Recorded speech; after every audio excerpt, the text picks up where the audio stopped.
Bonsoir à toutes et à tous et merci d'être au rendez-vous de ce 20h. Voici les titres. Retour sur la mesure sociale de l'État qui consiste à transformer les permis d'occuper en titre foncier. Quelle différence y a-t-il entre les deux documents? Qu'est-ce que la mesure stipule en clair? Réponse dans ce journal. Dans les dossiers de la rédaction, on s'interroge sur la potabilité de l'eau du robinet. En tout cas, beaucoup en doutent et se rabattent sur les eaux dites minérales. Des craintes injustifiées selon la SONES. Explication dans cette édition. Dans notre reportage du jour, nous nous arrêtons sur les risques liés à la publication de photos sur Facebook. Cette plateforme étant la plus utilisée dans le monde, n'est pas sans danger pour les internautes. En sont-ils conscients? La réponse dans le reportage du jour.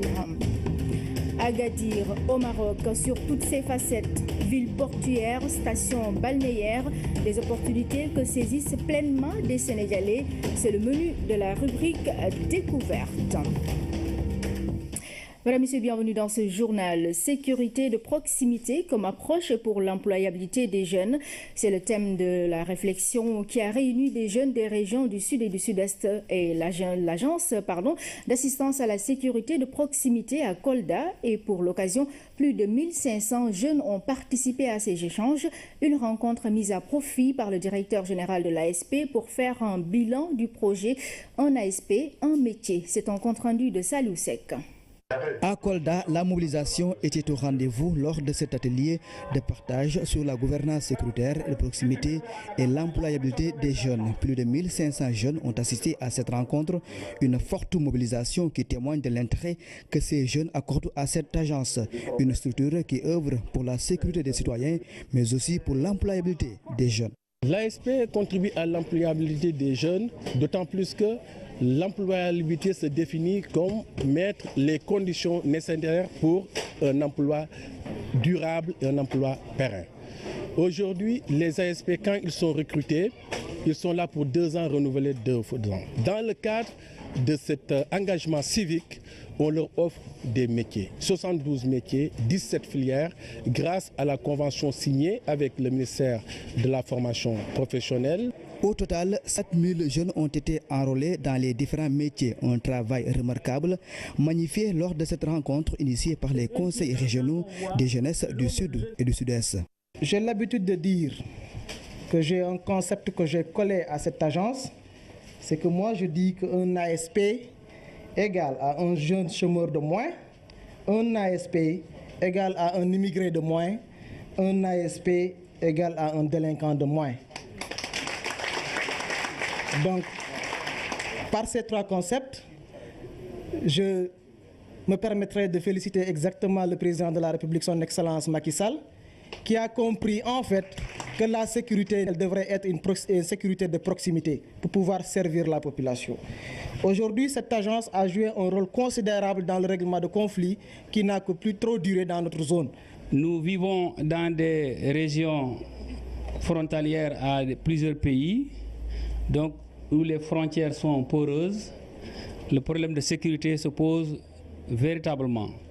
Donc si aujourd'hui nous avons une agence qui nous permet de recruter des jeunes qui aujourd'hui sont très engagés à participer à la prévention et à la lutte contre le terrorisme, et je crois que c'est très salutaire. Aujourd'hui, nous sommes ravis de constater que le président de la République ne s'est pas trompé en mettant en place cette agence. En mettant en place le concept de gouvernance sécuritaire de proximité qui fait du citoyen un acteur de la sécurité. Créée en 2013, l'agence d'assistance à la sécurité de proximité avait recruté 10 000 jeunes et sur ce nombre, 3 000 sont sortis. Ainsi, pour combler ce gap, l'agence procède à un nouveau recrutement. L'avantage de cet exercice, c'est d'avoir vraiment fait l'inventaire sur les jeunes, leurs besoins de travail, parce que dans le dossier d'inscription, on va avoir l'orientation professionnelle du jeune, on va avoir aussi ses projets, on peut avoir son niveau existant afin de pouvoir vraiment, pour vraiment travailler avec ces jeunes-là, ça nous permettra d'avoir toutes les caractéristiques qui tournent autour de la problématique de l'emploi. Je pense que ça aussi, c'était une manière de faire l'inventaire des besoins de travail au niveau des différents départements. Un engouement très fort des jeunes est noté dans les différents départements du pays. Selon les chiffres de la Direction générale de l'ASP, 14 000 dossiers de candidature ont été reçus à quelques jours de la fin des dépôts. Je le disais en titre, parmi les mesures urgentes édictées par le chef de l'État figure la gratuité du document cadastral. Ce soir, nous essayons de comprendre la nature du titre foncier. Quelle différence y a-t-il entre les permis d'occuper et les titres fonciers? Réponse avec Luce Bizza. Le distinguo entre le titre précaire et le titre foncier se situe à plusieurs niveaux. D'abord, le titre précaire est un droit personnel qui est consenti à quelqu'un pour l'occupation d'une parcelle. C'est juste pour déterminer l'occupant d'une parcelle. Il n'a aucun autre droit que de l'occuper exclusivement, à l'opposé du titre foncier qui est un droit réel immobilier. Qui confère au titulaire la possibilité de l'occuper. Ce qui n'est pas le cas pour ceux qui sont détenteurs des titres précaires. La précarité, parce qu'on le qualifie de précaire. Ce qui est précaire, on peut le perdre à tout moment. D'un jour à l'autre, on peut le perdre. Un titre précaire ne peut pas supporter une garantie qui mettrait en péril les droits du créancier. À signaler également qu'un titre précaire ne confère pas de sécurité juridique quant à l'exercice du droit de propriété. Et c'est ce qui a fait que, avant l'indépendance, certains quartiers de Dakar, depuis 1926, ont été administrés sur la base de permis d'occuper. On peut l'appeler autorisation d'occuper, permis d'occuper, permission d'occuper, qui était soit délivré par l'administration coloniale. Après l'indépendance, l'administration territoriale a continué à en délivrer. À partir de 1976, l'administration domaniale en a délivré. Mais sur une courte période, l'autorisation qui a été faite par l'administration domaniale était d'une courte période. Le titre foncier est un droit réel immobilier. En termes plus clairs, c'est le modèle le plus achevé du droit de propriété. Le titulaire a la possibilité de le vendre, de le louer et d'en récolter les fruits. Question. L'eau du robinet est-elle potable? En tout cas, beaucoup de consommateurs en doutent. La plupart préfèrent d'ailleurs boire de l'eau minérale ou autre eau conditionnée. Pourtant, la SONES rassure et assure que la qualité est irréprochable. C'est un dossier signé à Fantabachi. Eau minérale en bouteille ou encore eau purifiée ou distillée en sachet, nombreux sont les Sénégalais qui aujourd'hui ne boivent plus l'eau du robinet. Je ne préfère pas l'eau du robinet. Moi, j'achète les sachets d'eau vendus à la boutique. Non, l'eau minérale. Et pourquoi? Parce que c'est bien. C'est bien, voilà. C'est bien. Pourtant, la Société nationale d'exploitation des eaux du Sénégal, SONES, est formelle. Il n'y a rien de plus potable que l'eau du robinet. Je confirme encore une fois, avec tout le dispositif de contrôle mis en place par la société d'exploitation, en l'occurrence l'ASDE, avec également le dispositif de contrôle contradictoire. Nous pouvons vous confirmer, sans risque de nous tromper, qu'au-delà de notre obligation de veiller à la fourniture d'une eau potable, que cette eau est bien potable et respecte parfaitement les normes de l'OMS. Laboratoire d'hydrogéologie de l'université Cheikh Anta Diop. Ici sont effectués les contrôles permanents pour assurer la qualité de l'eau de consommation. Cette eau de distribution est contrôlée à différents points, depuis la ressource, en amont de réseau, en milieu de réseau, jusqu'en bas de réseau, c'est-à-dire qu'au niveau donc, des consommations. Aussi, je dirais bien, des deux côtés, aussi bien donc, du point de vue chimique que du point de vue qualité bactériologique. Il y a tout de même des périodes et des endroits à Dakar où l'eau du robinet présentait un aspect peu esthétique. La couleur rouge, c'est en général, c'est la présence de fer. La présence de fer, on le retrouve parce que des fois dans l'eau naturelle, il y a l'oxyde de fer qui se trouve là-bas. Maintenant, ce fer-là est dissous dans l'eau. Maintenant, en contact avec de l'air, ça devient une couleur rouge. Ça donne une couleur rouge. La couleur rougeâtre, là, c'est pas parce que la santé, on a besoin du fer dans notre sang. Mais ça n'a aucune incidence sur la santé. Des précisions qui sont loin de convaincre certains consommateurs pour qui l'eau potable doit être incolore, inodore et sans saveur.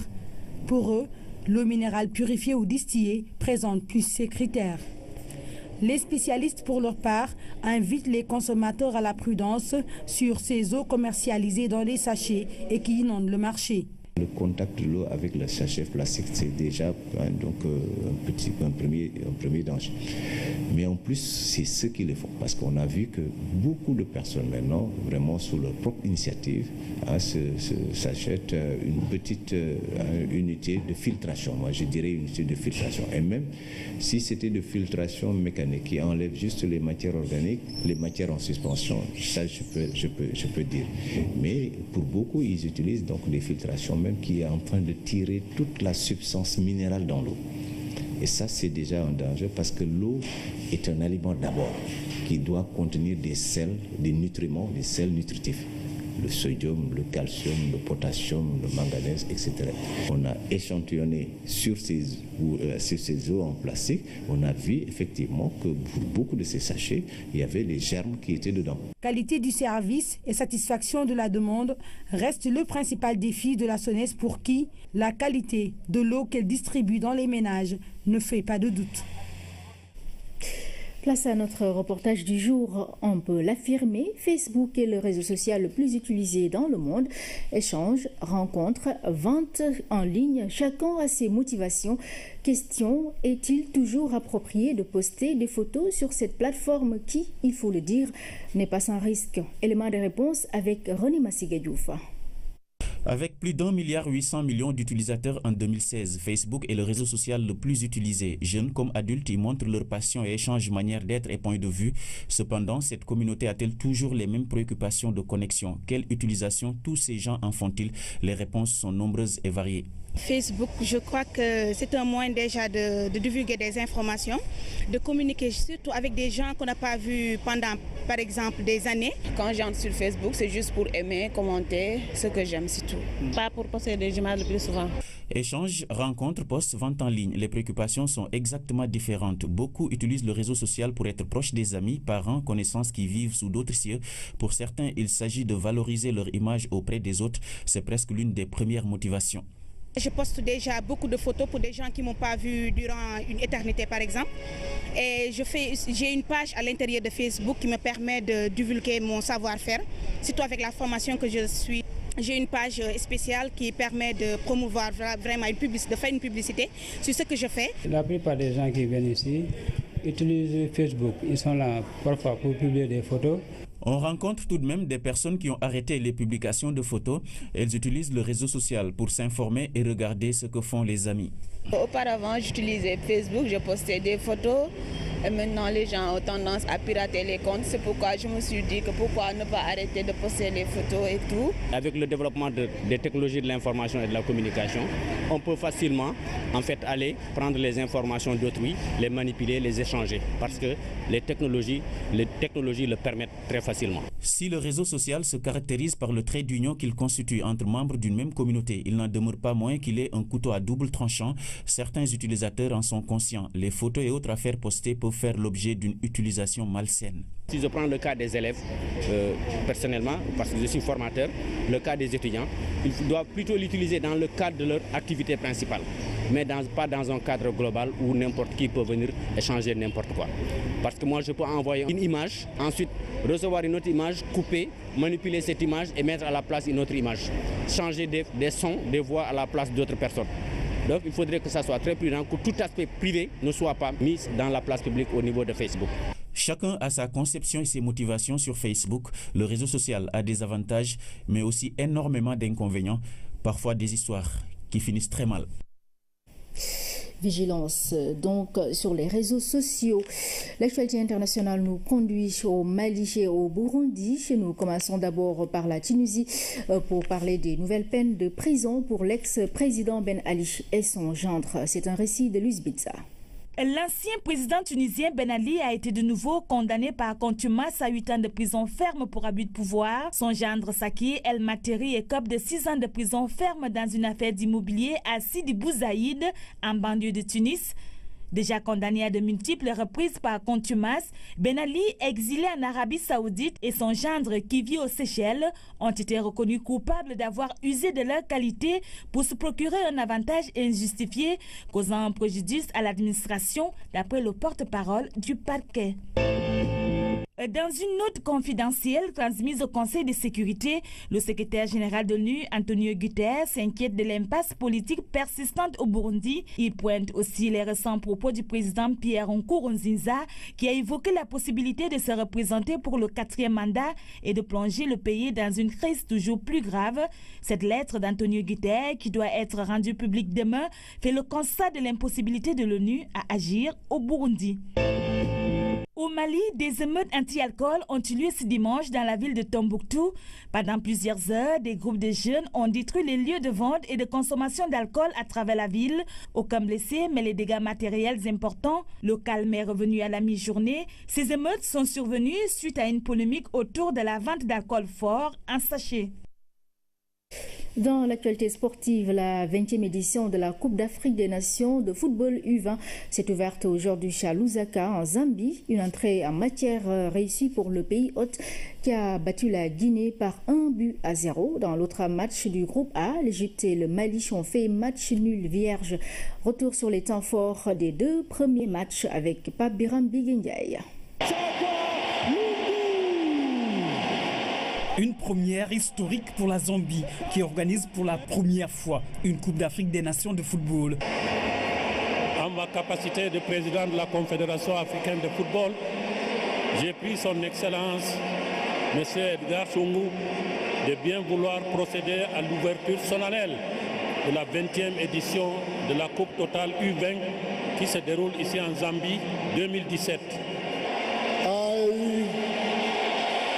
Declare the 20th edition of the Total Under-20 Africa Cup of Nations Zambia 2017 now open.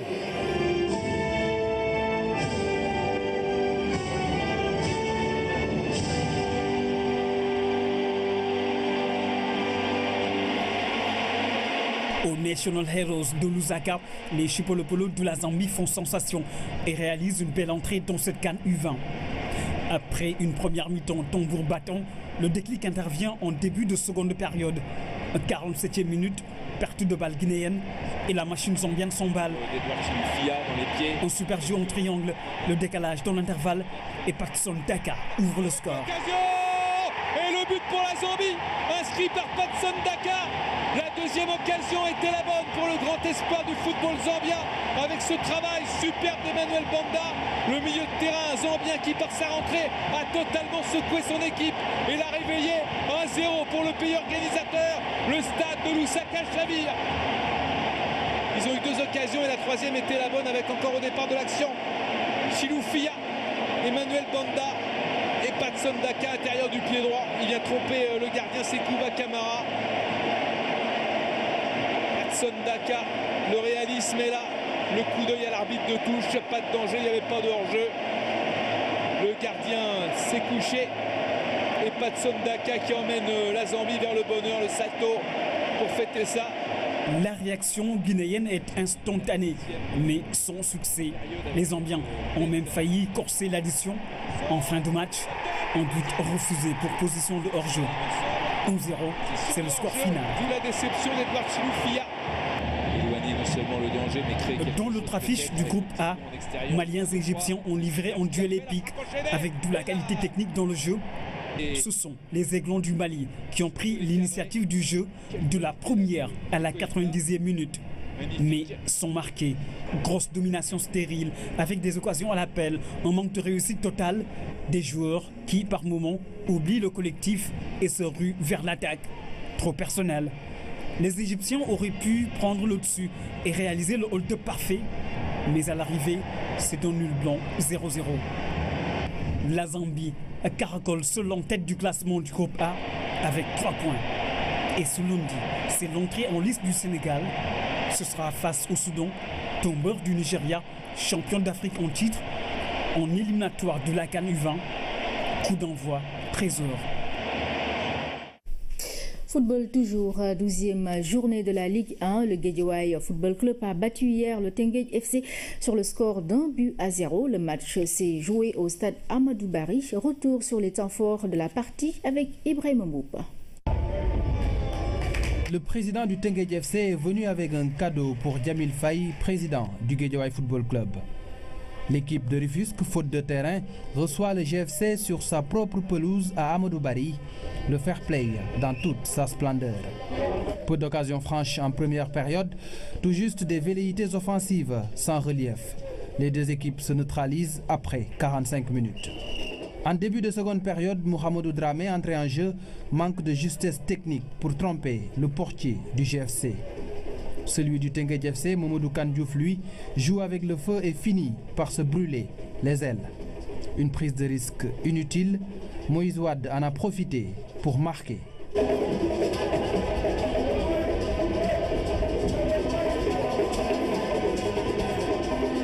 Le gardien du Teungueth FC offre un cadeau tout fait à l'adversaire.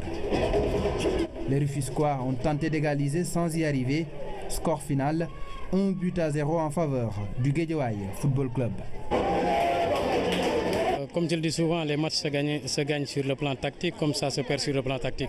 Aujourd'hui, je pense qu'on savait bien que Teungueth va venir avec en jouant trop bas, en sortant le ballon à 3, et nous on le savait, et on avait mis une place, une sorte de pressing en haut pour éviter qu'ils sortent facilement le ballon. Et on a aussi vu que le but est venu sur pressing, comme on l'avait vraiment préparé durant la semaine. Avec cette victoire, le GFC occupe la 3e place de la Ligue 1 sénégalaise.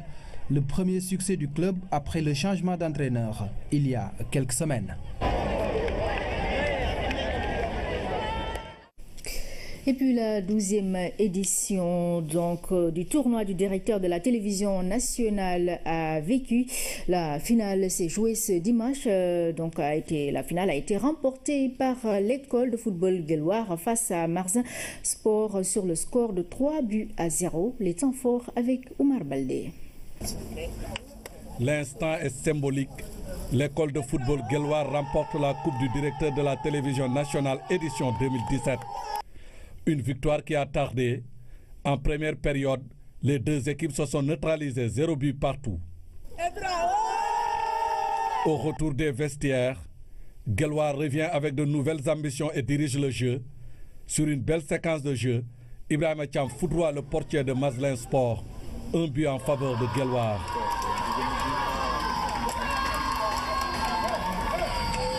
Deux minutes plus tard, Amadi Gueye imite son coéquipier et inscrit le deuxième but de son équipe.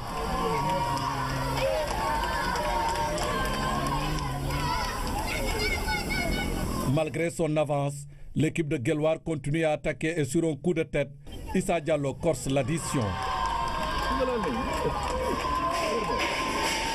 L'équipe de Marzin Sport se rebiffe et essaie de réduire le score, mais rien à faire. Ibrahim Baldé voit son pénalty repoussé par le portier de Guelwaar. Score final, Guelwaar 3, Marzin Sport 0. Nous sommes plus forts physiquement et tactiquement que notre adversaire. C'est pourquoi nous avons gagné avec un large score. J'encourage Marzin Sport et je félicite mes coéquipiers. Les enfants sont heureux, que ce soit Guelwaar et que ce soit Marzin Sport de Dakar. Donc une finale de joie, d'allégresse et vraiment de succès pour cette 12e édition. Nous lançons un message fort au directeur de la télévision, en l'occurrence M. Tidiane Barry, de venir quand même assister à une de ces éditions, parce que les enfants l'attendent avec beaucoup d'enthousiasme. Cette 12e édition du tournoi de football du directeur de la télévision nationale a connu un succès. Rendez-vous est pris pour l'année prochaine. Voilà pour la page sport. Parlons à présent du lancement du projet de gestion des conflits liés à l'exploitation des ressources naturelles, dénommé Aliwili. Le projet permet de développer des stratégies pour encourager les populations à œuvrer pour une paix durable et développer aussi des activités génératrices de revenus. Sédhiou et Kédougou sont les régions cibles, nous dit Moussa Mané. Le projet Aliwili, qui veut dire Levons-nous ensemble, est une suite logique du projet SCOP déroulé dans la région de Ziguinchor. Un projet qui a produit des résultats encourageants dans le cadre de la résolution des conflits liés à la gestion des ressources naturelles. Ce projet va être déroulé avec l'approche people to people. On va utiliser les communautés elles-mêmes pour résoudre leurs conflits. Pourquoi utiliser les communautés? On les met ensemble. Quand on met ensemble ces communautés, elles-mêmes peuvent résoudre réellement le problème. Parce que les communautés sont à elles seules à savoir réellement ce qui sous-basse leurs conflits. Donc si on arrive à les mettre ensemble, et donc je pense que ça permettra définitivement de résoudre pour la plupart les conflits et donc de connaître aussi l'objectif qui les a fait vivre ensemble. Financé à hauteur de $1 200 000 US pour une durée de 36 mois, le projet Alwili sera déroulé dans les régions de Sédhiou et Kédougou. Il s'agira de développer des stratégies et des leviers pour accompagner les populations à travailler pour une paix durable. Les résultats que nous attendons par rapport à notre contribution française, c'est davantage d'engagement des populations à œuvrer ensemble par rapport à l'approche people, à travailler ensemble pour vraiment restaurer la paix dans ces localités-là et relancer aussi l'économie locale avec éventuellement l'implication et le dynamisme aussi des autorités et des services techniques de l'État du Sénégal. Nous allons amener un programme de consolidation de la paix pour la zone de Casamance, y compris Ziguinchor, Sédhiou et Kolda, et aussi des activités de plaidoyer vers les minières dans la région de Kédougou. On a planifié plusieurs activités. Il y a l'intégration des femmes et des jeunes dans le processus de paix et développement au niveau local. Il y a aussi des activités épargne et crédit. Selon un rapport de Catholic Relief Service paru en 2015, 81% des conflits intra- et intervillages en Casamance et à Kédougou sont liés à la mauvaise gestion des ressources naturelles, dégradant ainsi la cohésion sociale et communautaire. Ainsi, il est recommandé une meilleure implication des collectivités locales.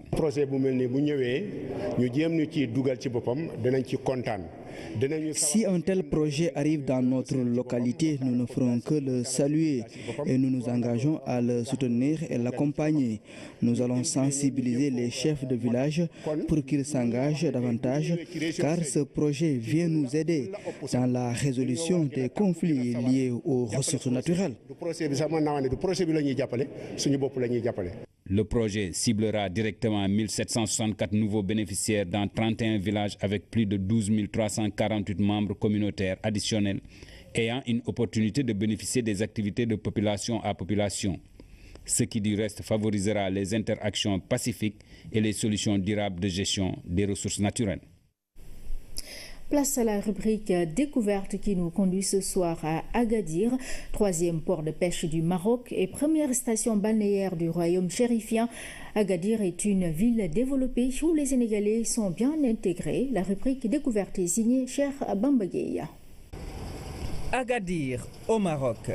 Agadir, dont le nom signifie grenier collectif fortifié, est situé au sud-ouest du Maroc sur la côte atlantique de la région Souss Massa, à 508 km au sud de Casablanca et 235 km à l'ouest de Marrakech. Sa population tourne autour de 425 000 habitants, avec ses boulevards bordés de palmiers qui donnent l'aspect d'une ville verte. Agadir est la première station balnéaire du Maroc, avec un climat qui descend en dessous de 10 degrés parfois. Ici, c'est la promenade d'Agadir, un endroit très beau, avec sa plage longue de 10 km où le visiteur a accès à tous les services 24 heures sur 24. Cette longue promenade aboutit à la Marina, un lieu privé où résident les stars planétaires du cinéma et du football. Des aménagements très modernes sont faits ici par le roi Mohamed VI, de sorte que quand la mer déborde, l'eau passe sous cette canalisation. Le développement d'Agadir s'est fait ces 20 dernières années, car le séisme de 1960 avait complètement rasé la ville avec 15 000 morts. Mais aujourd'hui, c'est un autre Agadir.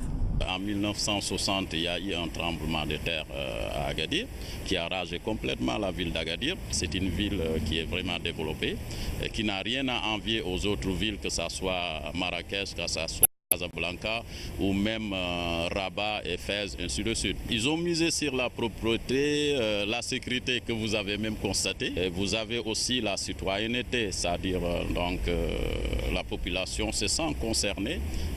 C'est un peuple qui se sent concerné, qui aide les autorités à atteindre leurs ambitions. Aujourd'hui, le contexte sécuritaire avec la menace terroriste a conduit à beaucoup de restrictions. Même filmer dans la ville est devenu très difficile. Tout est pris au sérieux par les services de renseignement. Agadir est une ville dont l'économie se porte bien. Des compatriotes ont décidé même de rester ici 20 ans après la fin de leurs études et sont témoins de l'ascension fulgurante de la ville. On a été témoin aussi même de ce développement en allant dans tout ce qui est infrastructure, tout ce qui est développement touristique, développement de la pêche, que ce soit l'agriculture. Aujourd'hui, vraiment, Agadir a fait un pas de géant. Donc, depuis que nous sommes là, nous sommes témoins de ce développement. Zainab El Adawi, qui est gouverneur de la région Souss-Massa, exprime toute sa fierté et son admiration. Les relations maroco-sénégalaises sont ancrées de par l'histoire. C'est des relations spécifiques, à la fois économiques, sociales, à la fois spirituelles. Et vraiment, on le sent lorsqu'on va à Dakar, on se sent chez nous. Et lorsque nos amis sénégalais viennent au Maroc, ils se sentent chez eux. Agadir est une ville très propre et écolo à la fois. C'est le pari fait par le roi Mohamed VI. C'est le constat noté dans la ville partout. L'indice de développement humain assez acceptable de la région témoigne du bon niveau de vie de ses habitants. Ainsi, Agadir a donc plusieurs atouts qui peuvent l'amener très loin. Voilà pour la rubrique découverte de ce dimanche signé cher Bamba Gueye. Ainsi se referme cette édition. Mesdames, Messieurs, merci à vous de l'avoir suivi. Très bonne soirée sur la RT100 et très bon début de semaine.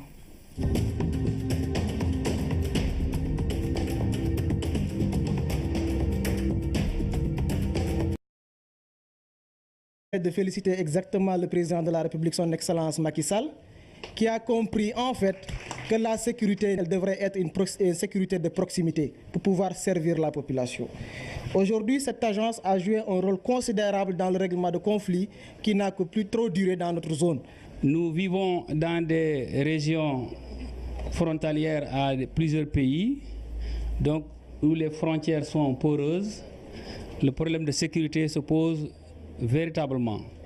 Donc si aujourd'hui nous avons une agence qui nous permet de recruter des jeunes qui aujourd'hui sont très engagés à participer à la prévention et à la lutte contre le terrorisme, et je crois que c'est très salutaire. Aujourd'hui, nous sommes ravis de constater que le président de la République ne s'est pas trompé en mettant en place cette agence.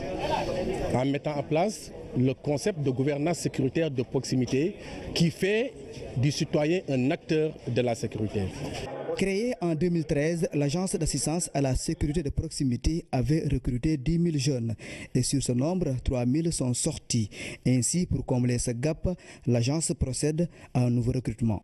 L'avantage de cet exercice, c'est d'avoir vraiment fait l'inventaire sur les jeunes, leurs besoins de travail, parce que dans le dossier d'inscription, on va avoir l'orientation professionnelle du jeune, on va avoir aussi ses projets, on peut avoir son niveau existant afin de pouvoir vraiment travailler avec ces jeunes-là. Ça nous permettra d'avoir toutes les caractéristiques qui tournent autour de la problématique de l'emploi. Je pense que ça aussi c'était une manière de faire l'inventaire des besoins de travail au niveau des différents départements.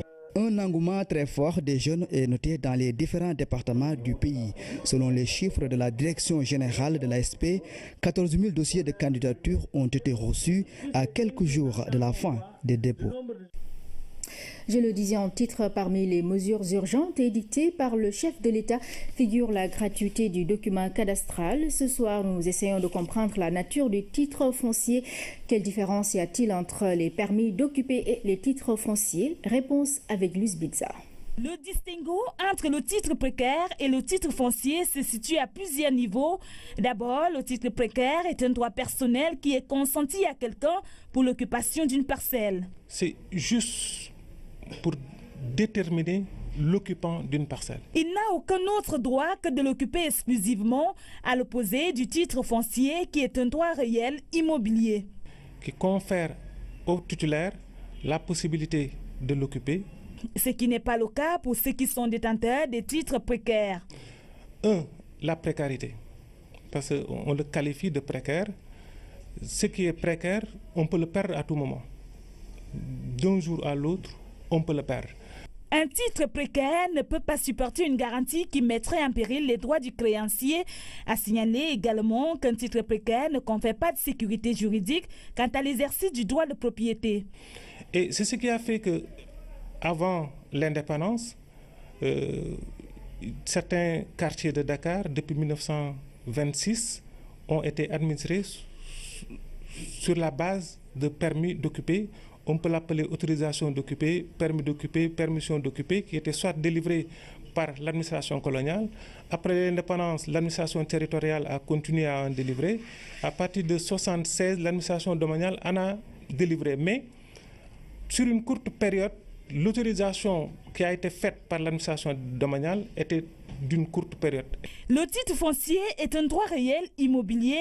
En termes plus clairs, c'est le modèle le plus achevé du droit de propriété.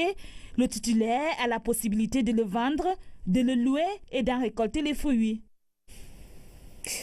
Question: l'eau du robinet est-elle potable? En tout cas, beaucoup de consommateurs en doutent. La plupart préfèrent d'ailleurs boire de l'eau minérale ou autre eau conditionnée. Pourtant, la SONES rassure et assure que la qualité est irréprochable. C'est un dossier signé à Fantabachi. Eau minérale en bouteille ou encore eau purifiée ou distillée en sachet, nombreux sont les Sénégalais qui aujourd'hui ne boivent plus l'eau du robinet. Je ne préfère pas l'eau du robinet. Moi, j'achète les sachets d'eau vendus à la boutique. Non, l'eau minérale. Et pourquoi? Parce que c'est bien. C'est bien, voilà. C'est bien. Pourtant, la Société nationale d'exploitation des eaux du Sénégal, SONES, est formelle.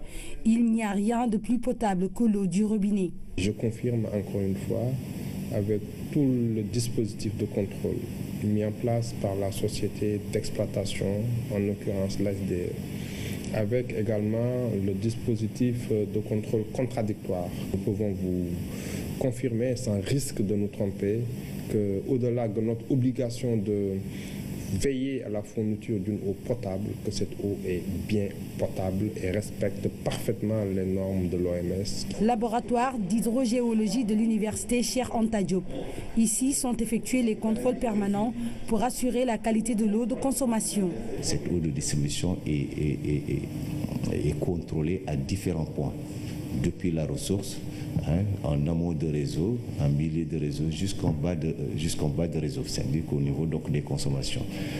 Aussi, je dirais bien, des deux côtés, aussi bien donc, du point de vue chimique que du point de vue qualité bactériologique. Il y a tout de même des périodes et des endroits à Dakar où l'eau du robinet présentait un aspect peu esthétique. La couleur rouge, c'est en général, c'est la présence de fer.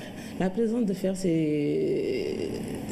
on le retrouve parce que des fois dans l'eau naturelle. Spécial qui permet de promouvoir vraiment de faire une publicité sur ce que je fais. La plupart des gens qui viennent ici utilisent Facebook. Ils sont là parfois pour publier des photos. On rencontre tout de même des personnes qui ont arrêté les publications de photos. Elles utilisent le réseau social pour s'informer et regarder ce que font les amis. Auparavant, j'utilisais Facebook, je postais des photos. Et maintenant, les gens ont tendance à pirater les comptes. C'est pourquoi je me suis dit que pourquoi ne pas arrêter de poster les photos et tout. Avec le développement des technologies de l'information et de la communication, on peut facilement en fait aller prendre les informations d'autrui, les manipuler, les échanger. Parce que les technologies le permettent très facilement. Si le réseau social se caractérise par le trait d'union qu'il constitue entre membres d'une même communauté, il n'en demeure pas moins qu'il est un couteau à double tranchant. Certains utilisateurs en sont conscients. Les photos et autres affaires postées peuvent faire l'objet d'une utilisation malsaine. Si je prends le cas des élèves, personnellement, parce que je suis formateur, le cas des étudiants, ils doivent plutôt l'utiliser dans le cadre de leur activité principale, mais pas dans un cadre global où n'importe qui peut venir échanger n'importe quoi. Parce que moi, je peux envoyer une image, ensuite recevoir une autre image, couper, manipuler cette image et mettre à la place une autre image. Changer des sons, des voix à la place d'autres personnes. Donc il faudrait que ça soit très prudent, que tout aspect privé ne soit pas mis dans la place publique au niveau de Facebook. Chacun a sa conception et ses motivations sur Facebook. Le réseau social a des avantages, mais aussi énormément d'inconvénients, parfois des histoires qui finissent très mal. vigilance donc sur les réseaux sociaux. L'actualité internationale nous conduit au Mali et au Burundi. Nous commençons d'abord par la Tunisie pour parler des nouvelles peines de prison pour l'ex-président Ben Ali et son gendre. C'est un récit de Luis Bitza.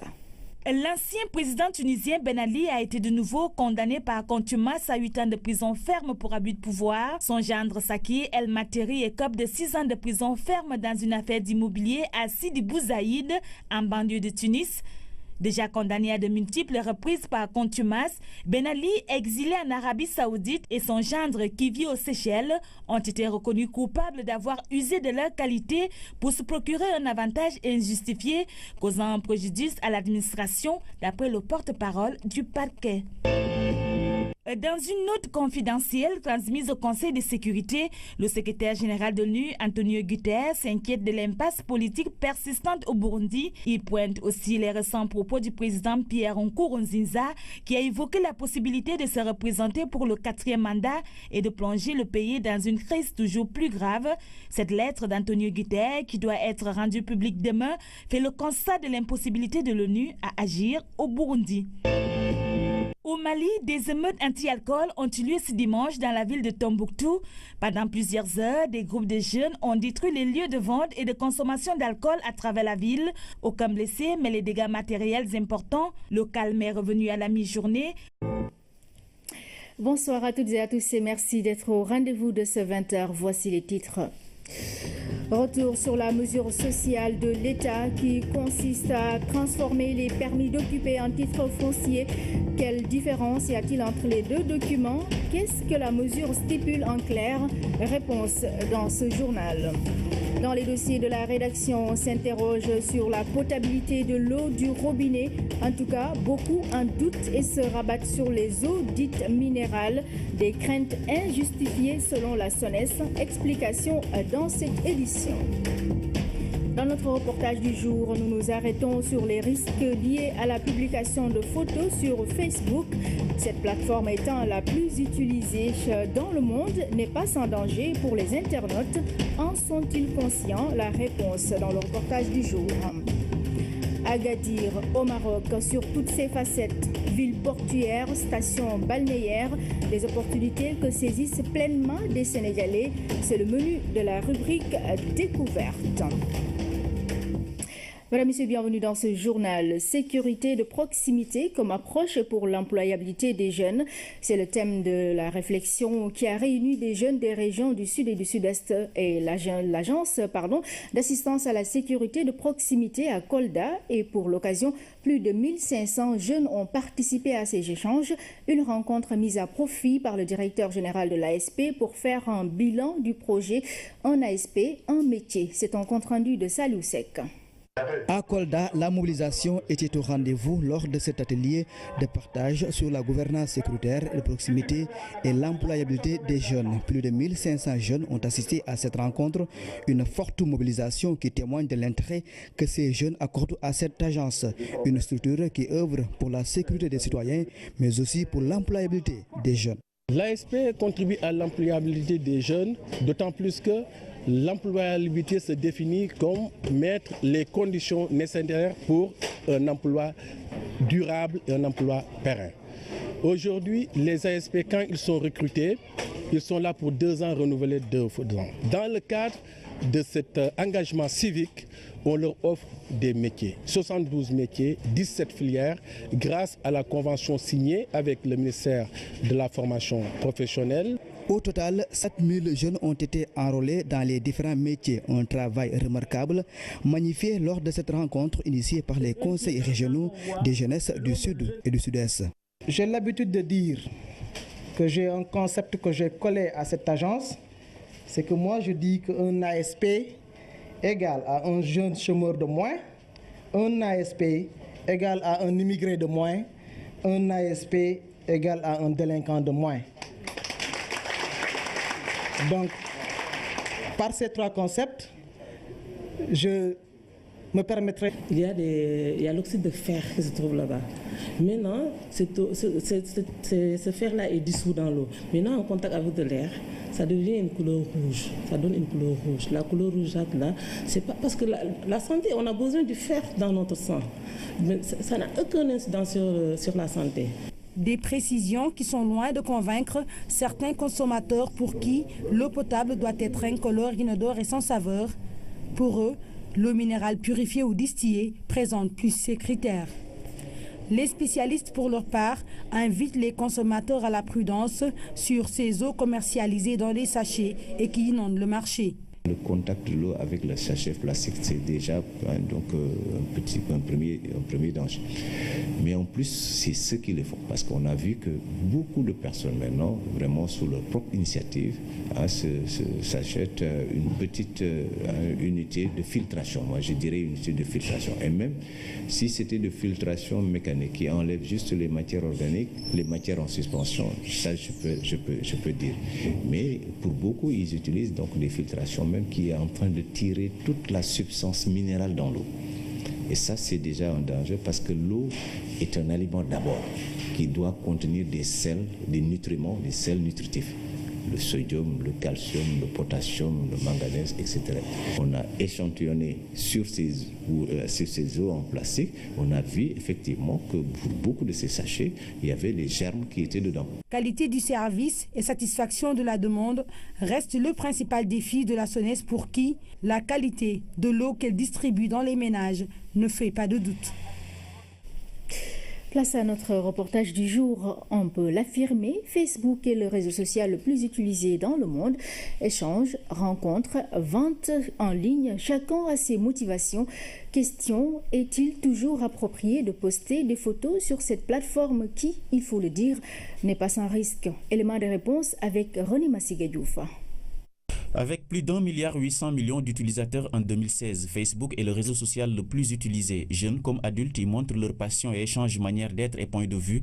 Cependant, cette communauté a-t-elle toujours les mêmes préoccupations de connexion? Quelle utilisation tous ces gens en font-ils? Les réponses sont nombreuses et variées. Facebook, je crois que c'est un moyen déjà de divulguer des informations, de communiquer surtout avec des gens qu'on n'a pas vus pendant, par exemple, des années. Quand j'entre sur Facebook, c'est juste pour aimer, commenter ce que j'aime, c'est tout. Pas pour poster des images le plus souvent. Échanges, rencontres, posts, ventes en ligne. Les préoccupations sont exactement différentes. Beaucoup utilisent le réseau social pour être proches des amis, parents, connaissances qui vivent sous d'autres cieux. Pour certains, il s'agit de valoriser leur image auprès des autres. C'est presque l'une des premières motivations. Je poste déjà beaucoup de photos pour des gens qui ne m'ont pas vu durant une éternité, par exemple. Et j'ai une page à l'intérieur de Facebook qui me permet de divulguer mon savoir-faire, surtout avec la formation que je suis. J'ai une page